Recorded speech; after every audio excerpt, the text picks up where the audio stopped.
সামাজিক নিরাপত্তা এবং অন্তর্ভুক্তিমূলক উন্নয়ন। প্রিয় দেশবাসী, দরিদ্র, প্রান্তিক ও ঝুঁকিগ্রস্ত জনগোষ্ঠীর দারিদ্র্য হ্রাস, সামাজিক বৈষম্য হ্রাস এবং জীবনযাত্রার মান উন্নয়ন নিশ্চিত করতে এবারের বাজেটে সুবিধাভোগীর সংখ্যা এবং মাথাপিছু বরাদ্দ উভয়ই বৃদ্ধি করার দিকে নজর দিয়েছি। এই প্রেক্ষাপটে আগামী অর্থবছর থেকে বেশ কিছু ভাতার হার বৃদ্ধি করার প্রস্তাব করছি। ফার্স্ট ক্লাস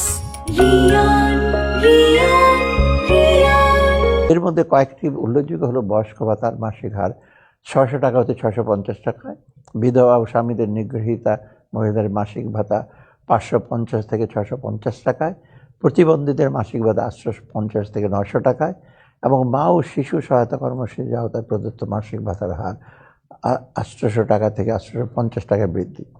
এছাড়া অনগ্রসর জনগোষ্ঠীর জন্য মাসিক ভাতার হার 650 কোটি টাকা উন্নীত করার প্রস্তাব করছি।